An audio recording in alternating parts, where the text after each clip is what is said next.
When Kate Middleton married Prince William, she took her place on the global stage. Overnight, she became one of the biggest stars of the most famous family in the world.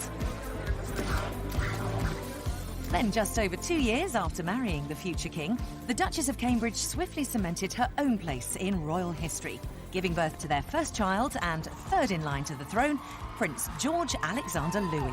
He's got a good pair of lungs on him, that's for sure. He's a big boy, he's quite heavy. And only 18 months after the birth of their first child, news broke around the world of another addition to the royal household. I'm going to become uncle again for the second time, hopefully. So, yeah, it's very exciting news.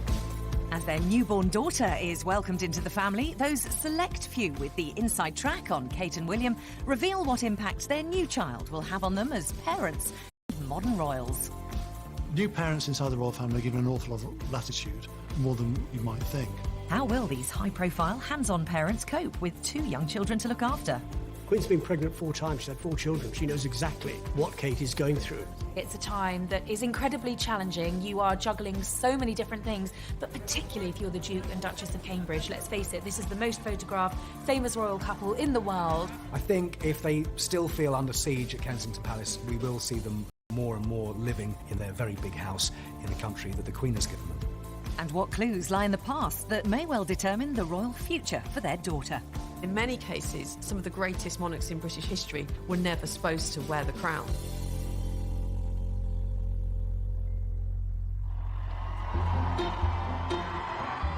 Since becoming the Duchess of Cambridge and mother to the future king, Kate Middleton's life has dramatically changed forever. She wasn't an aristocrat, she wasn't blue-blooded, she was a regular home counties girl, and look at her now. For years, the media's been looking for a new golden goose, and since Diana died, they haven't been able to find one. In Kate Middleton, Duchess of Cambridge, they've got a new golden goose.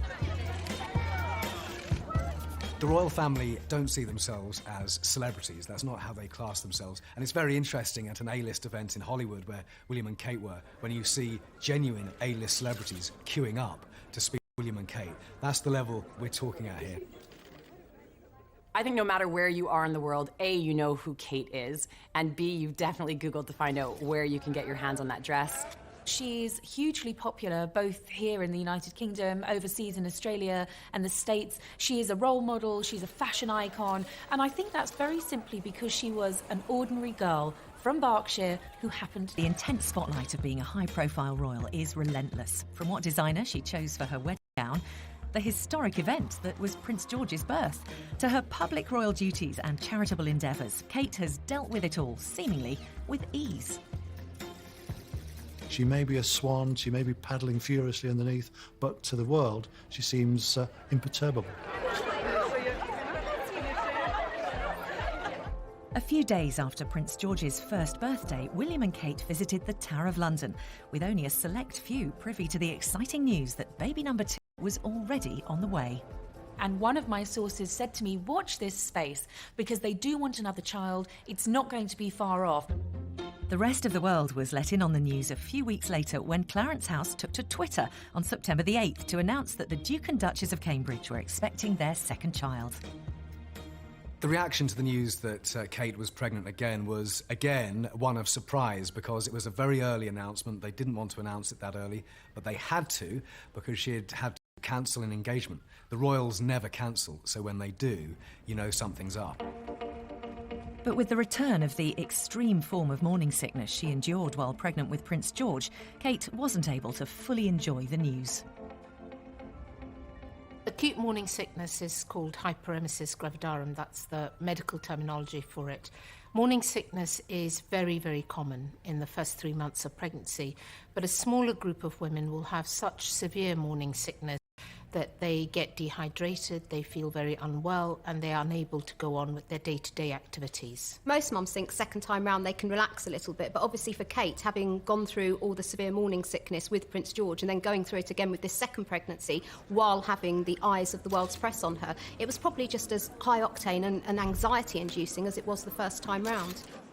It was unusual in the palace announcing that she was pregnant and coinciding that announcement with such detail about her pregnancy that she was suffering suffering from acute morning sickness. I suppose there was an option to say that she wasn't feeling very well, but I think they wanted to be completely open and transparent from the start. It came via social media. Again, another hint at just how modern the monarchy has become. This was an announcement that went viral on Twitter and went viral on Facebook, and it came in very quickly on all of our BlackBerries, and we swung into action. In fact, such was the severity of her morning sickness that Kate reluctantly relinquished her royal duties.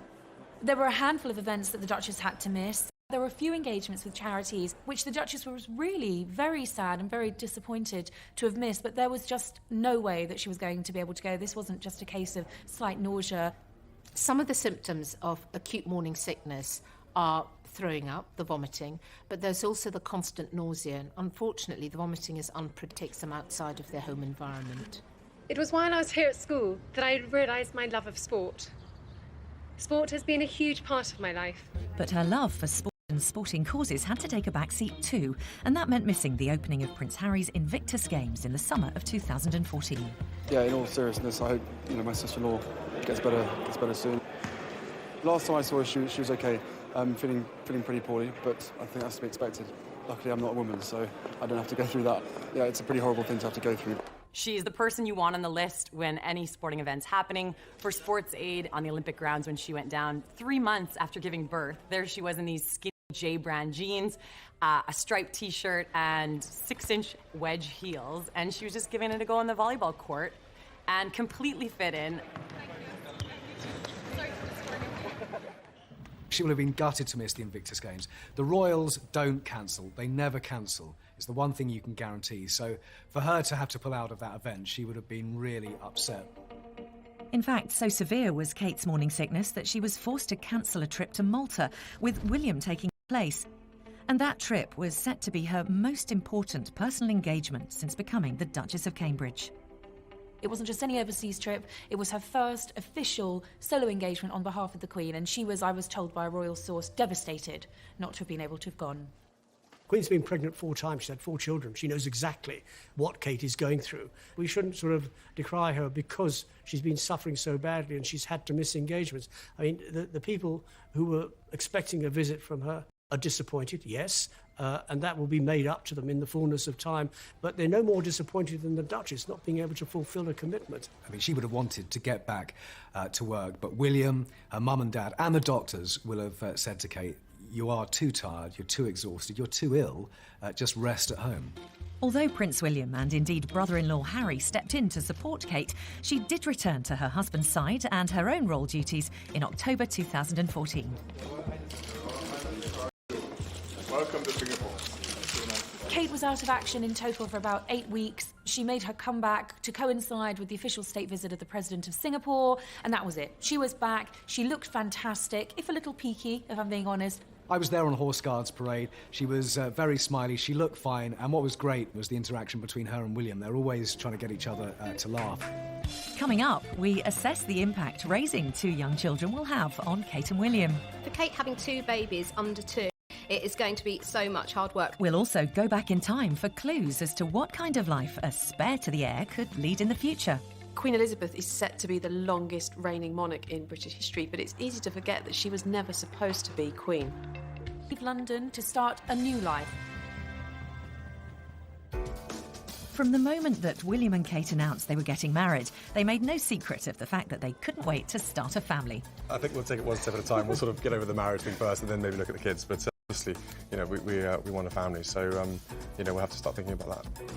But with Prince George still a toddler, it came as a surprise to many that they would have a second child so soon.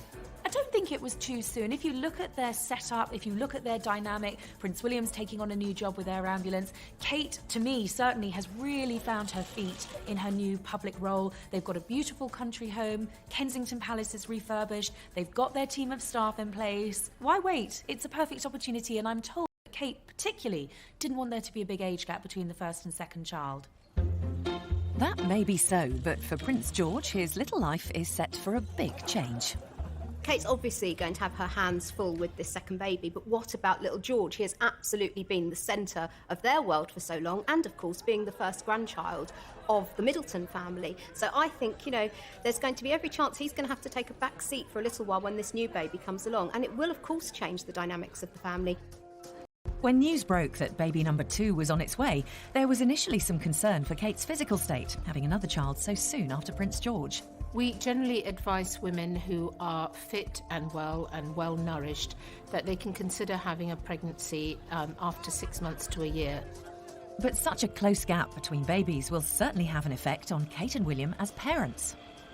So for the next couple of years, Kate and William have totally got their work cut out for them, and it will probably seem to them like every time they just get out of one stage, be that sleepless nights or teething, then they're going to have another child going through exactly the same thing. And of course, it's not just going to be with the newborn. Prince George is still very, very young. He's going to be going through the terrible twos. They're going to be dealing with tantrums and all kinds of things.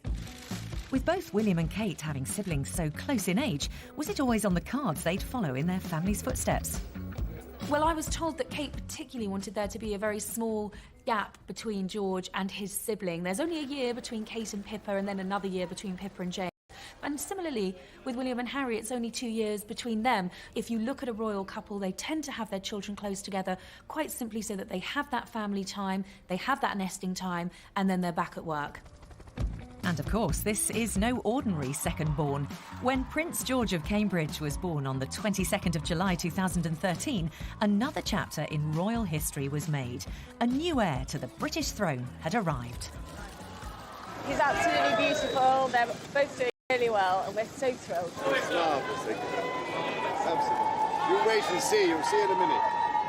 It's got her look, thankfully. No. Look at him and you know that one day he is going to be king, and then you've got the other child who is going to have much less responsibility. Now, it could work either way. You could be, very glad that this isn't heaped upon the shoulders of the second child. When Diana was looking after William and Harry, she always made it clear to both of them that they were equal, that William wasn't different in any way to Harry, even though she did treat him differently. She was far more conscious that he was going to be the future king, far more ready to take him to hospitals, to homeless centres and so on, and allow Harry just to have rather more latitude than his big brother. There was no favouritism at all. And this is why they adored their mother, why they don't have anything bad to say about their mother, and why Diana always referred to them as my boys rather than my boy. But will George and his sister be as close, despite their different royal destinies? They will always be treated the same as Prince George, treated with love, treated with kindness, and treated with equality. But the simple fact in history and in the succession is that this child will fall beneath Prince George in that lineage. As a spare heir and fourth in line to the throne, Kate's daughter, Princess Charlotte of Cambridge, is not likely to ever be queen by birthright. But that hasn't always been the case. Over the course of history, the royal spare has been absolutely essential. In order to really be secure as a monarch, you needed to have both an heir and a spare. This was particularly important at a time when children often didn't live very long, when obviously all kinds of premature deaths and so on could take place. So really, an heir and a spare was absolutely crucial. And history has also pointed to a cheekier and more mischievous set of royal second-borns. When you think about people like Prince Harry and Princess Margaret, that there has been a sort of fun-loving spirit that has characterised the royal spares in those cases. I think to some extent it's probably personality, but I think also the idea of having the kind of royal privileges in the sense of having money and access to the sort of social life and experience that those people have, but at the same time not having the responsibility of being a future monarch. I think it's very much genetic, quite frankly, that William is very Hanoverian, he's quite stolid, whereas Harry is very much a Spencer, devil-may-care, rather reckless, just like his mother. And William is far more dutiful, far more sensible, far more down-to-earth. Also, it is the way that brothers of that type interact. Research generally suggests that parents do approach things differently with baby number 2. They don't have that first-time mum or dad anxiety syndrome. They're generally much more laid back. They will leave the baby to cry for that little bit longer. They won't be so obsessed with changing a nappy every single hour, off into a really false sense of security when they've already had one baby and then there's another one on the way. If they've had a really, really easy time first time round, they normally expect that number 2 will be the same. Now, obviously, we don't know the intricacies of Prince George's character, but if they have had a really good, easy time with him, and if he's been a good sleeper, hasn't cried much, they'll probably be expecting the same with their second baby. And who knows, they could be in for a huge shock if number 2 has a completely different personality. The bond between siblings can be complicated. Of course, brothers and sisters are likely to be close and look out for one another. But for those siblings raised close in age, hierarchy and a fierce desire to be the most successful often comes hand in hand with their relationship. So what happens when one is destined to be ruler and the other the spare? I suppose if we go right back into the 12th century, we've got the rivalry among the sons of Henry II. So Richard the Lionheart, King John, their elder brother, Prince Henry, who was actually killed in campaign against his brothers. So there was a real rivalry there. William and Harry are huge rivals. I mean, they're on the polo field. It used to drive William mad that Harry, at a younger age, was a better horseman, better shot, and at the same time, Harry always deferred to William because he was the older brother. William and Harry have always had a bond. With the youngsters, where there is a 2-year age difference, they're close almost from the word go, because as William grew out of his toys, then Harry would take them over. And as they grew up, they became closer because the age difference was only 2 years. So I think that was one of the contributing factors that made them so close. And of course, the Duchess of Cambridge herself grew up with a sister just 20 months younger than her. So how will her childhood experiences affect the way she approaches being a mother of 2 under 2? They speak every day, they spend a lot of time together, they see each other all the time. Pippa's very involved in George's life, so you've got a really strong sibling link, and that is absolutely what Kate will want George to have with his sibling. Still to come, we'll get the inside story behind the big changes for Kate and William as they prepare for a new baby. Kate was having a conversation with the Queen in which she confided that she'd found being with George on her own and not having a full-time nanny or a maternity nurse very hard work. I think if they still feel under siege at Kensington Palace, we will see them more and more living on the Sandringham estate at Anmer Hall, their very big house in the country that the Queen has given them. Like all parents looking forward to having a second child, Kate and William will no doubt have been agonising over how to raise their growing family and what, if anything, they do differently this time. Parenting is almost like a competitive sport these days. Parents cannot do right for doing wrong. Somebody is always going to be judging you, be that other parent, got the eyes of the world on you. That pressure must be absolutely magnified 100 times. Over the next couple of years, Kate and William have totally got their work cut out for them, and it will probably seem to them like every time they just get out of one stage, be that sleepless nights or teething, then they're going to have another child going through exactly the same thing. And of course, it's not just going to be with the newborn. Prince George is still very, very young. He's going to be going through the terrible twos. They're going to be dealing with tantrums and all kinds of things. Well, I was told that last Christmas, Kate was having a conversation with the Queen in which she confided that she'd found being with George on her own and not having a full-time nanny or a maternity nurse very hard work. You remember they went back to the Middletons and William and Kate wanted to be hands-on parents. Well, they did it until September, and then they recruited a nanny, and apparently this time round, one of the first appointments is going to be a maternity nurse. I think despite their good intentions first time round, Kate and William did soon realise that they couldn't hold down their jobs and also care full-time for their child. And I think this time round, perhaps they will cut themselves a little bit of slack and not want to be quite so hands-on as they so desperately wanted to be with baby George, because at the end of the day, they are going to have 2 children under 2 and they are going to need help. And like many parents, Kate and William will turn to their families for a helping hand too. Mummy and Daddy Middleton are absolutely crucial to this whole story, going, way back 10 years and all through the courtship of William and Kate. And they are, Carol is very involved in the upbringing of George and looking after her eldest daughter, Kate, when she was ill again with this extreme morning sickness. And for many weeks, Kate was at home in Berkshire with Mum and Dad, and Grandma Middleton was taking up the strain there. I think she's going to want the security of having her mum and dad around, but also I think this is all about the normality that she wants for her children as well. One of the things that enables William and Kate to be so ordinary is the presence of the Middletons in their lives. Carol is a regular through those iron gates of Kensington Palace. She whizzes through in her Land Rover. There's no security because everyone knows her, and she turns up to help with bedtime, with bath time. She is absolutely indispensable. She was from the very start when William and Kate moved into the Middletons' house, the Manor, for those early weeks of George's life. And of course, it was to Carol that Kate went when she was so poorly. She didn't want to face the world. She didn't want to be in a palace on her own while William was studying for his new job. She wanted to be with Mum. And I think that's very special. I think it's wonderful that she's been allowed to do it, that the courtiers haven't stood in her way, and that she can go home not be photographed, and actually just be Kate, being looked after by Mum. Of course, William has only to look back at how Harry and he were raised for some clues on caring for two young royals. William and Harry were raised not like your average child, but they were raised very much in the aristocratic fashion.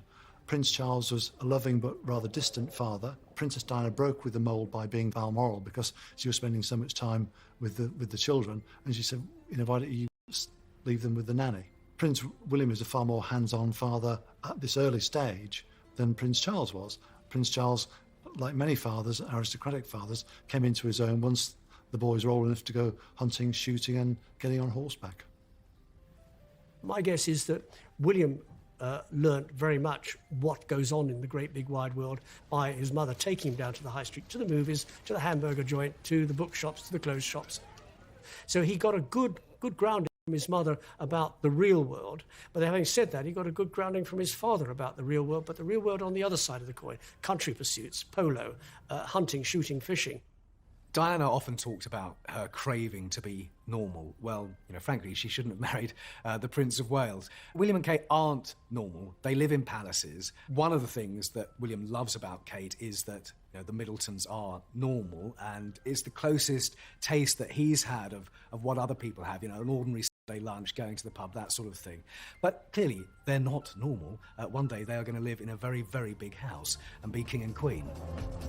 And that quest for normality, to remain as grounded as possible despite their privileged royal status, has seen Kate and William consider a big move away from their London apartment in Kensington Palace. They will move back to their new house in Anmore Hall. So from now on and for the next couple of years, they will be a family of 4 and they'll be based in Norfolk. I think the move to Norfolk is really important because they do feel, it's a cliche, but they do feel Kensington Palace is this sort of gilded cage. Very, very gilded, but still, there's a limit to what they can do. I know that the one thing that Duke and Duchess really want is to be ordinary. They want to be normal. Behind the walls of Kensington Palace, however, is a team of staff. Their engagements are planned meticulously. Their outfits are planned meticulously. I mean, who else has a valet that lines out what you want to wear every morning? It's not a normal life. All right, move up, make way. Living the extraordinary life that they do guarantees an extraordinary amount of attention, especially from the press. And like his mother, Princess Diana, William is determined to deal with the press coverage of his family on his terms. But despite the couple's best efforts, in October 2014, an incident involving a press photographer and baby George led to William and Kate publicly requesting that their son be left alone. The feeling about invasion of privacy is quite strong, and I believe in it. We don't have privacy laws in the United Kingdom. They have them in other parts of the world. I think when you have a baby being stalked at the age of 1, that is obscene. It's really indecent, and quite frankly, the baby and the nanny deserve a certain amount of privacy. There are those who say, well, if they don't like it, go and walk in the garden and should be seriously wrapped over the knuckles. The significant change that's happened in the royal family over the last few years has been the fact that Prince William has been far more ready to go to law than his father, Prince Charles. And the old adage, never complain, never explain, has now been jettisoned by Prince William. He's far more hands-on, he's far more prepared to come out fighting for his family and for his wife's privacy. They're not going to have intrusion. They're not going to have their child sort of having to stick behind a wall just because there are photographers out there who are greedy. Privacy is very difficult, especially when you go for walks in public parks, and that's part of the tension at the moment between the royal family and the media, particularly the foreign media, which is printing many more paparazzi shots than the British media is. So the move to Norfolk, the job with the air ambulance, the big house on the Sandringham estate that the Queen has gifted to them, Anmore Hall, that's all part of trying to be normal. As Kate and William seek to protect their family's privacy, away from prying eyes, the work of raising 2 young royals will begin in a time-honoured fashion. Back in history, the royal heir and the spare would have quite different potential programmes of education. And certainly really up until the Renaissance, up until the 16th century, really the royal heir was all about training for war, for military successes. And it was really in the 16th century, particularly in the works of the great humanist Erasmus, that the education of a Christian prince became to be seen as very important.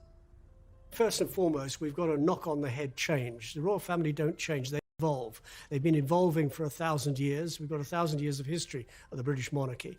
You've got to think about how was William brought up, how was Harry brought up, how was Prince of Wales brought up. They'll be brought up in very much, not a controlled atmosphere. There'll be a certain amount of things that can be done and can't be done. If you go back to William, when he was old enough, he went to nursery school in London's Notting Hill Gate, Mrs. Minor's nursery school, after which he then went to Wetherby, which is a primary school in the same area in London's Notting Hill Gate.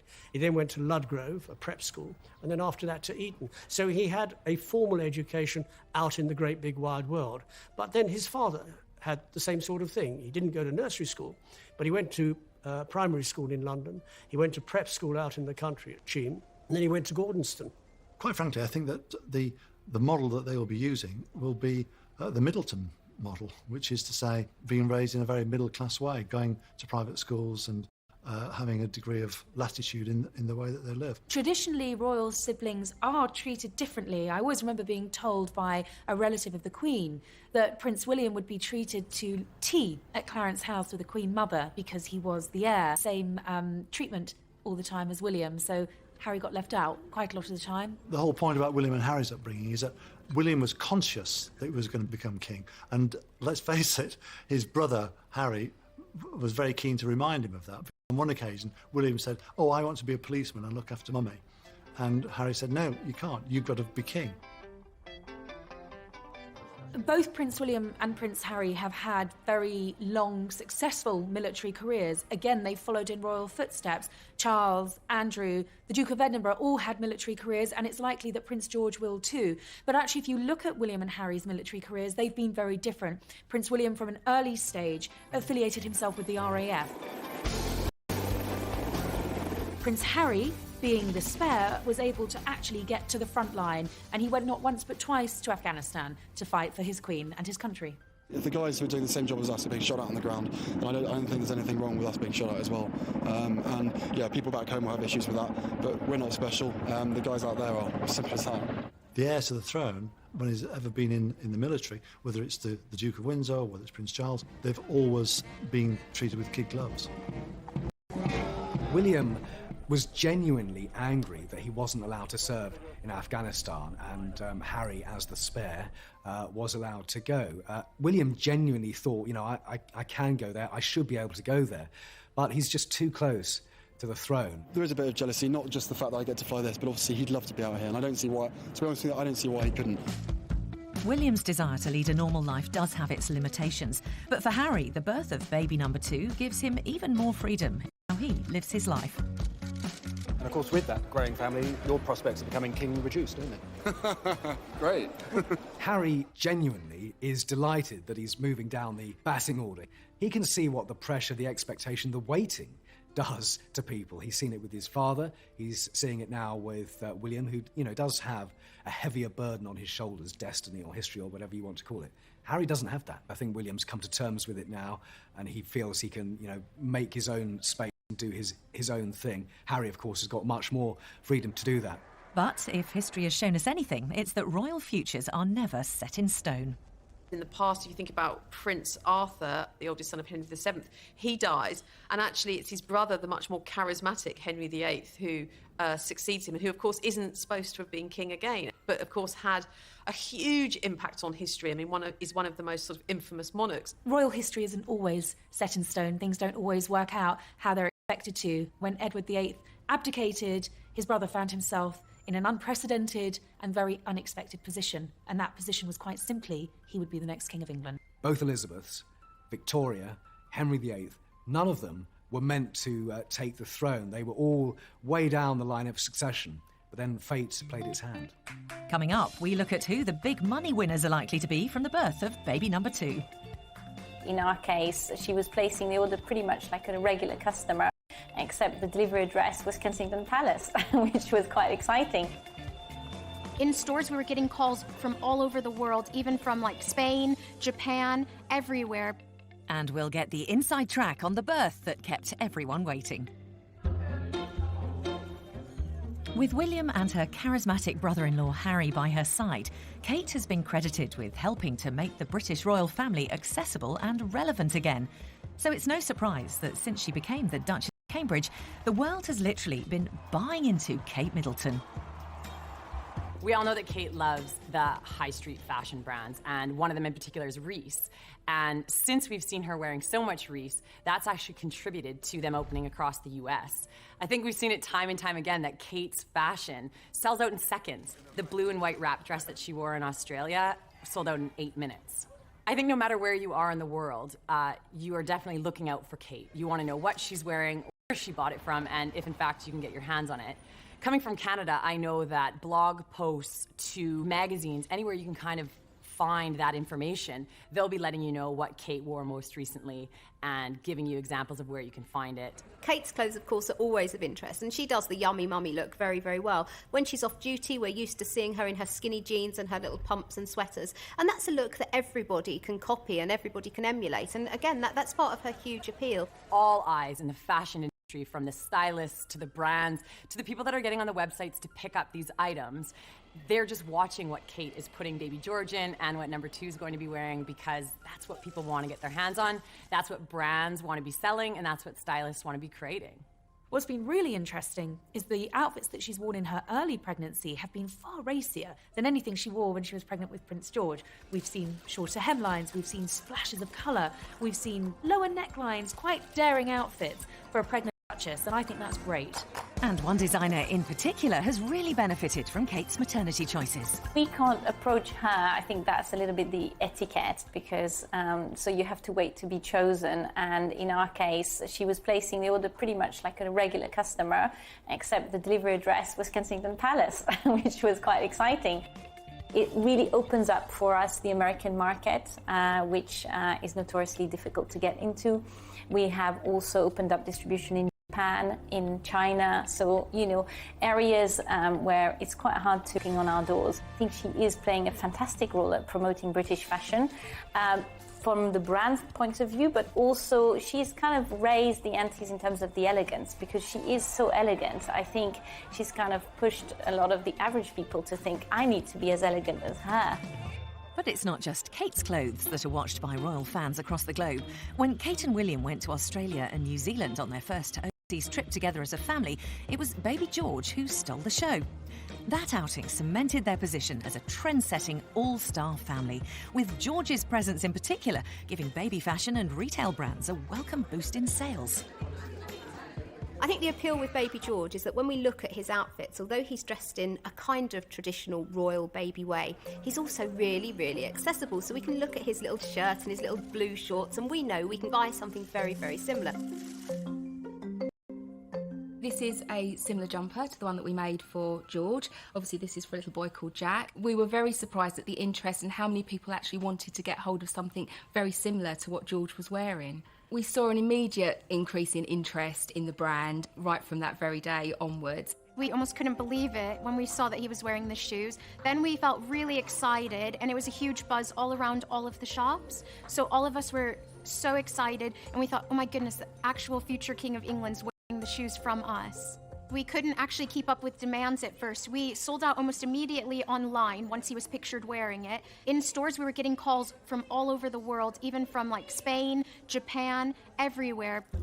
With maternity brands cashing in on Kate's latest style choices and older brother George already a trend-setting toddler, the fashion business is set for an even bigger boost with the arrival of Princess Charlotte. Historically, royal princesses are far more interesting to the public than royal boys, than royal princes. And you saw that with the birth of Princess Elizabeth, the Queen Mum's first daughter and present Queen. So she was the most talked about and watched little girl in her time. And that's years before the internet, years before social media, years before Twitter. Now all eyes are on Her Royal Highness Princess Charlotte of Cambridge. Born on May the 2nd, 2015, a little later than everyone had expected. Witnessing events unfold at the Lindo Wing was royal reporter Simon Weiger. Well, the only guidance we got was from the Duchess herself, who said mid to late April. Fleet Street tied itself up in knots over April the 25th, April the 27th. Is she 1 week overdue, 10 days overdue? We simply don't know, and we may never know. But she seemed to cope pretty well to me. Some of the royal superfans who are always front and centre of the queue for weddings and births and great occasions, they have been here because they know it's the best way of getting a good position. And actually, some of them have a personal sort of relation for them. But they're absolutely royal superfans, and they turn out come rain or shine. It's a go! Kate gave birth at 8:30, just 2.5 hours after arriving here at the Lindo wing. So it was fast work. The announcement was made before midday, so everything progressed very quickly during the day. They announced it 3 ways. There was an official email to royal correspondents like me. That was about 6:30 in the morning. There was also the official tweets. They're very hot on social media. And then the ceremonial easel, the usual old way of announcing a princely or princessly birth at Buckingham Palace. We welcome with humble duty the second born of their Royal Highnesses, the Duke and Duchess of Cambridge. The only visitor to William and Kate and the new princess was George, who isn't yet 2 years old, but he stole everybody's hearts again. We haven't seen him for a long time as his father went back to Kensington Palace and brought him back here to the Lindo wing. William wanted George to walk, but George didn't want to do that, so William picked him up.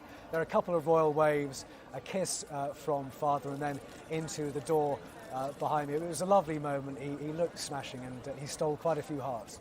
But with the move to Anne Hall, will the Middletons play as big a role with Princess Charlotte as they did with Prince George? Carol Middleton absolutely front and centre on this one. She's helped Kate with George a great deal. She's helped decorate and renovate Anne Hall, where they're going to be living in Norfolk for much of the time.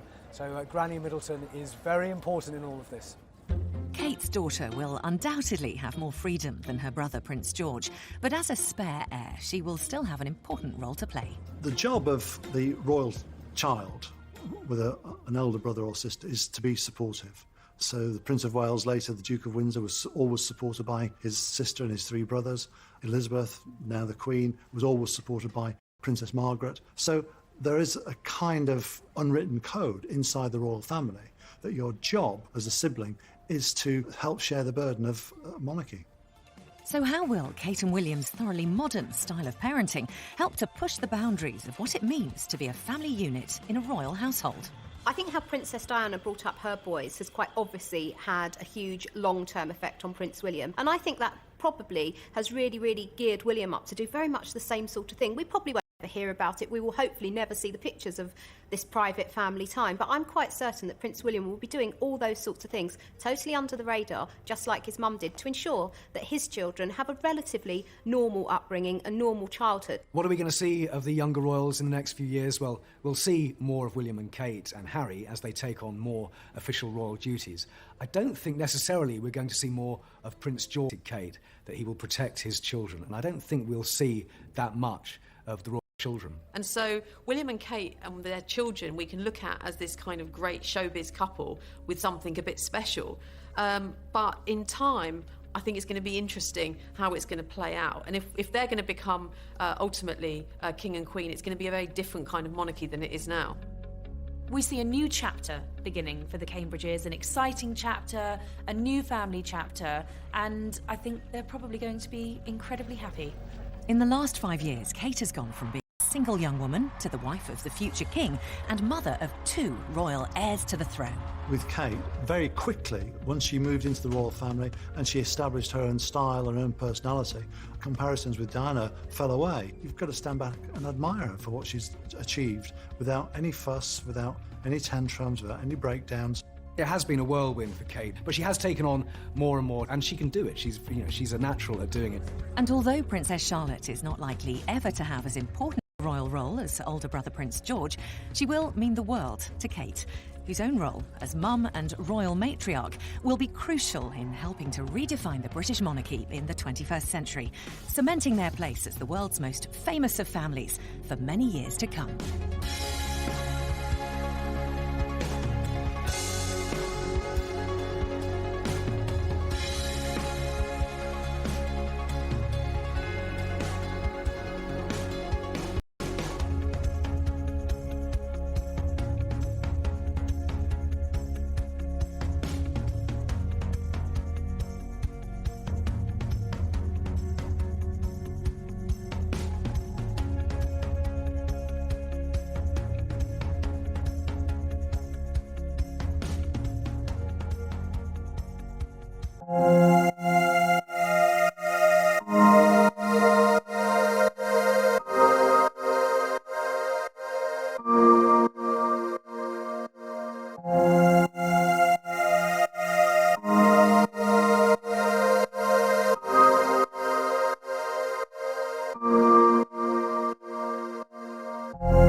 icon, and I think that's very simply because she was an ordinary girl from Berkshire who happened... The intense spotlight of being a high-profile royal is relentless. From what designer she chose for her wedding gown, the historic event that was Prince George's birth, to her public royal duties and charitable endeavours, Kate has dealt with it all, seemingly with ease. She may be a swan, she may be paddling furiously underneath, but to the world she seems imperturbable. A few days after Prince George's first birthday, William and Kate visited the Tower of London, with only a select few privy to the exciting news that baby number 2 was already on the way. And one of my sources said to me, watch this space, because they do want another child. It's not going to be far off.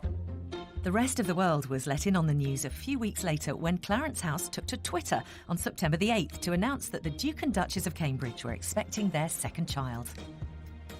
The reaction to the news that Kate was pregnant again was, again, one of surprise because it was a very early announcement. They didn't want to announce it that early, but they had to because she had had to cancel an engagement.